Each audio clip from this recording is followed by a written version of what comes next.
Hasrizal adalah seorang yang emosional. Itu adalah di antara perkara yang selalu diajukan kepada saya daripada dulu sampai sekarang. Adakah ia satu perkara yang positif ataupun negatif? Kita bincangkan di dalam vlog pada kali ini di dalam kerangka emotional dysregulation dan hubung kaitnya dengan individu yang mengalami ADHD.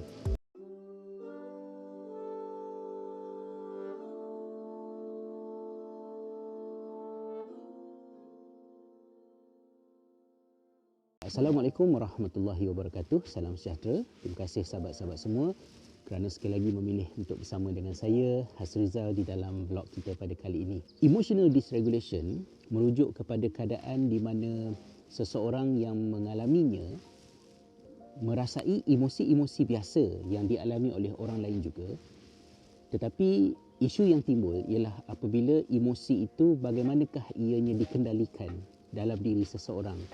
Bagaimanakah ianya diredakan, bagaimanakah ianya digantikan dengan emosi yang lebih baik dan selamat. Ini perkara yang sukar dilakukan oleh mereka yang mengalami apa yang diistilahkan sebagai emotional dysregulation ini.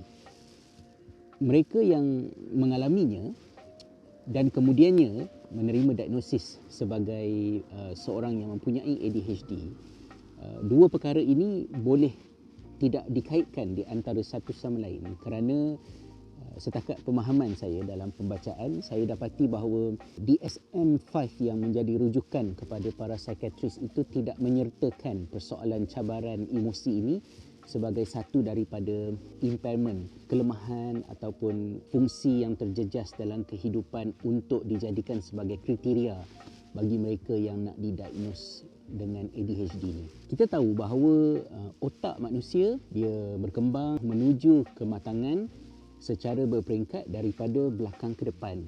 So di bahagian belakang otak kita, saya tak nak gunakan istilah-istilah saintifik kerana dia bukan bidang saya dan saya mungkin tersalah menyebutnya. Saya cuma kongsikan dalam bahasa yang mungkin kita semua mudah untuk faham. Jadi bahagian belakang ni adalah yang mengawal tubuh badan kita sebagai makhluk yang hidup lah. Dari segi blood pressure dan lain-lain semua.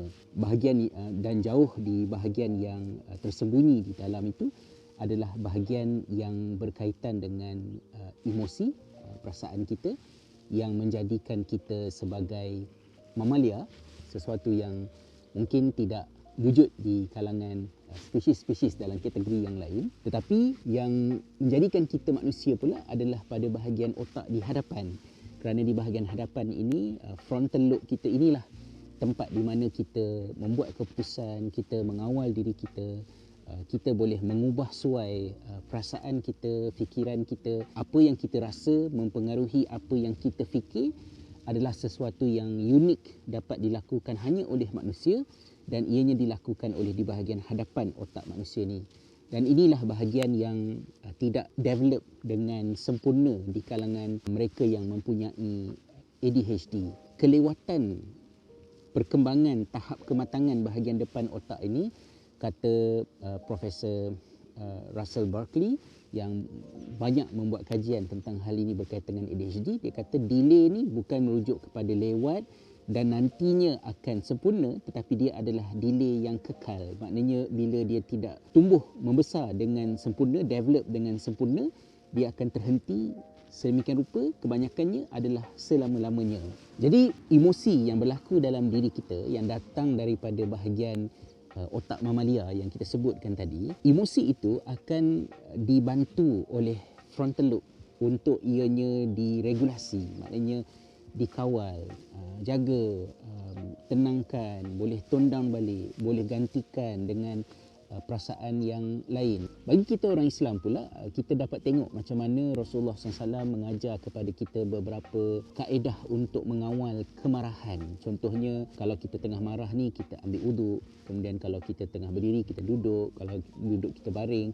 Sudah kita mengubah posisi kita. Dan masa bulan puasa yang dah tak lama lagi ni kan, kalau sekiranya ada orang provoke kita dengan memperbodohkan kita, mengajak kita untuk bergaduh, kita bukan diam pendam, tetapi Rasulullah SAW suruh kita regulate kemarahan itu, emosi itu dengan kita ungkapkan dengan menyebut inni shaim, sesungguhnya aku berpuasa.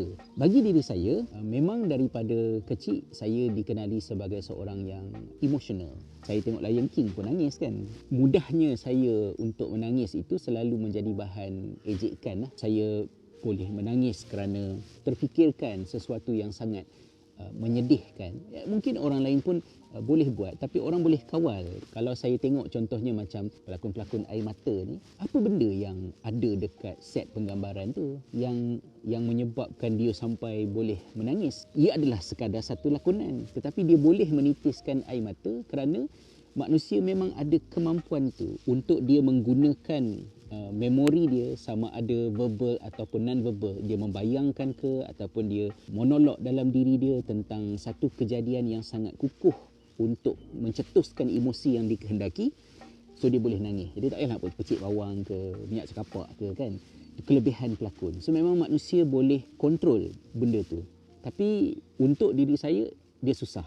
Kali pertama saya maksud dia menerima orang point out bahawa saya adalah seorang yang emosional ialah cikgu matematik saya lah, Cikgu Nur Aini. Lepas habis SPM, ketika nak meninggalkan sekolah, saya minta nasihat daripada cikgu. Cikgu boleh tak pesankan kepada saya, bagi nasihat untuk saya pegang supaya saya berjaya dalam hidup ni. Jadi kata Cikgu Nur Aini, dia kata, Hasrizal, benda-benda lain yang kamu nak berjaya dalam hidup tu, cikgu rasa kamu dah tahulah. Tapi satu je cikgu pesan, kalau kamu nak berjaya dalam hidup, kawal emosi kamu. Itu kata-kata dia. Memang saya terkejut dan saya tak boleh tangkap apa yang ada dalam fikiran Cikgu Nur Aini sehingga saya dinasihatkan agar cuba menguruskan hal itu kerana itu adalah gangguan kepada potensi untuk saya menjadi orang yang berjaya dalam hidup. Jadi emotional dysregulation ini bila dia berlaku kepada seseorang, memang mungkin antara benda yang akan selalu dia dapat ialah orang keliling akan describe dia sebagai seorang yang emotional, and that's me.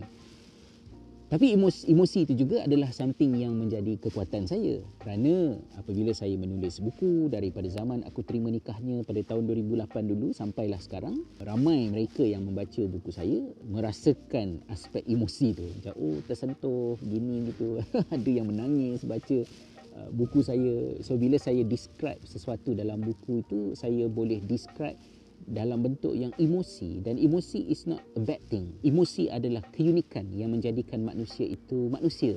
Dan bila saya belajar learning sciences, lebih lagi penting untuk kita menjaga aspek emosi ni kerana emosi adalah enabler kepada pembelajaran dan dia menambahkan rasa kekaguman saya kepada Nabi Muhammad SAW yang apabila ada di kalangan mereka yang belajar dengan baginda itu, emosinya tidak berada dalam keadaan yang baik kerana rindukan keluarga, seperti kes Malik bin Al-Huwairis dan juga kes-kes yang lain, ada yang sedang marah dan sebagainya. Baginda akan jaga emosi itu, baginda akan buat something. Rasulullah tak skip, Rasulullah akan address isu tu dan kemudian barulah diubah suai dan ditentukan macam mana cara nak belajar yang seterusnya. Itu zaman sebelum ada kajian-kajian tentang emotion and how our brain and how all the chemicals in our brain berperanan untuk menggerakkan emosi yang ada dalam diri kita kan. So memang Tuhan jadikan emosi ni bersebab dan ada kegunaan dia. Cuma bagi orang yang ada emotional dysregulation, mereka sukar untuk menguruskan emosi itu. Ia menjadi paling mencabar apabila emotional dysregulation itu menjejaskan fungsi saya dalam mengendalikan keluarga. Bila anak-anak meningkat remaja, of course macam-macam kerenah mereka, benda-benda yang mereka lakukan. Ada di kalangan anak kami yang mungkin terlajak dari segi tingkah laku mereka, dan bila saya pula telah secara official diagnose dengan ADHD, there is a huge possibility yang anak kami juga ada ADHD berkenaan. Dan kalau emotional dysregulation adalah impairment utama saya dan saya dapat melihatnya di dalam diri anak kami juga, maka apabila anak kami hilang kawalan ke atas emosinya dan melontarkan perkataan yang sangat melukakan hati saya sukar untuk melepaskan kejadian tersebut dan saya berdepan dengan verbal working memory yang bergelora di dalam diri saya, mencipta dialog-dialog yang menyebabkan saya jadi panas tanpa sebab. Maksudnya saya membayangkan kalau saya tegur macam ni, kalau saya cakap macam ni, nanti anak saya akan jawab macam ni, begini-begini berdasarkan apa yang telah pernah berlaku. Jadi tak ada komunikasi pun antara saya dengan mana-mana anak kami itu. Tetapi saya berada dalam keadaan yang sangat anxiety, marah disebabkan oleh dialog yang berjalan di dalam kepala saya sendiri. Akhirnya kita kena balik kepada kaedah yang sains aja, yang agama aja, iaitu you need to take care of yourself so that you can take care of others. Bila mana saya rasa keadaan saya tidak di dalam situasi yang baik dan dia tidak harus berlarutan terlampau lama, saya membuka perbincangan dengan doktor kami dekat sini, dan ketika itu doktor kata bagaimana kalau kita rawat dahulu anxiety yang saya alami. Dan apabila saya menerima medication untuk anxiety, it work for about 2-3 weeks.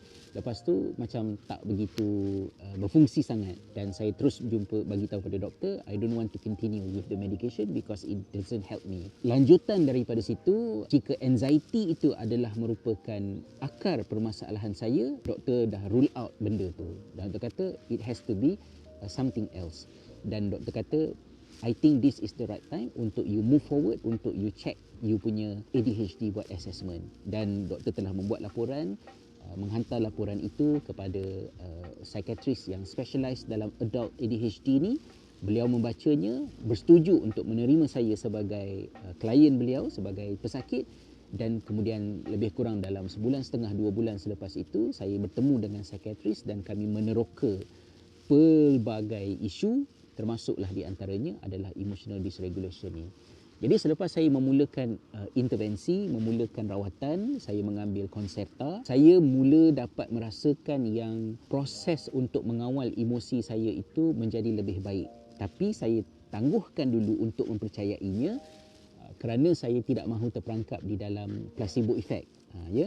Jadi saya biar dulu ketenangan yang saya alami, yang saya rasa di dalam diri itu, akhirnya mereka melihat ia di muka saya, dalam tindak tanduk saya, mungkin dalam perkataan saya, dan mereka menyebutnya kepada saya. Isteri saya pun memberitahu saya yang saya lebih tenang. Siang tadi saya mengadakan sesi rakaman untuk program sekolah penulisan Ramadan. Sahabat-sahabat di Malaysia juga bagi tahu, dia kata dalam kebelakangan ini kami nampak Ustaz lebih tenang, Ustaz lebih relax, dan saya rasa happy lah. Walaupun saya belum dapat memperbaiki cabaran yang dihadapi oleh anak kami, tetapi saya boleh kawal dengan lebih baik rasa marah ataupun rasa sedih yang saya alami. Belum selesai sepenuhnya kerana ia telah berlaku tanpa sebarang bantuan selama hampir 47 tahun dalam hidup saya. But slowly but surely, insya-Allah. Ya, jadi emotional dysregulation adalah satu isu yang perlu kita ambil berat, dan kerana hal-hal yang sedemikian rupa tidak pernah terlambat untuk sesiapa, walaupun di usia 20 tahun, 35 tahun, 45 tahun, ataupun seperti saya 46 masuk 47, begitu lewat untuk menerima diagnosis itu perlu, dan kita deserve untuk hidup dengan lebih tenang. Pelajarannya bagi mereka yang tidak ada ADHD, tetapi mungkin pasangan anda ada ADHD, anak anda ada ADHD, atau kenalan anda ada ADHD, mudah-mudahan penerangan ini boleh meningkatkan rasa empati anda kepada mereka. Dan untuk diri saya yang aktif di media sosial, saya kena ada plan tertentu. Maknanya di Facebook saya, di Twitter ataupun di Instagram, tempat-tempat lain tu biasanya okey je. Facebook yang beracun sikit lah ya. Bila emosi tu datang, dia tak datang tiba-tiba. Kita dapat rasa dia punya signal-signal dia. Tangan kita sejuk, palpitation jantung kita, telinga kita rasa panas. So kita kena tahulah bahawa no, this is not good, dah exceed ya kita punya emosi tu, then do something about it. And then bila nampak macam dah teruk sangat, kita tone down, kita relax sikit. So kena jagalah benda-benda ni, insya-Allah. Saya bersyukur pada Allah SWT. Allah berikan kepada saya emosi lebih daripada orang lain. Kaya emosi itu menjadikan saya sayang kepada isteri saya, kepada anak-anak saya. Emosi itu menjadikan saya sangat menghargai sahabat-sahabat saya, keluarga saya. emosi itu juga menjadikan saya sangat sayangkan anak-anak murid saya, kawan-kawan saya. So, terima kasih sahabat semua atas kesudian mendengar celoteh saya yang panjang lebar, edisi khas bersempena dengan St. Patrick's Day ini dan menikmati pemandangan indah lepas kami pindah rumah ni. Saya dah agak lama lah tak datang ke Kenel dekat sini ni. Alhamdulillah pada hari ini datang sikit walaupun agak sejuk cuacanya.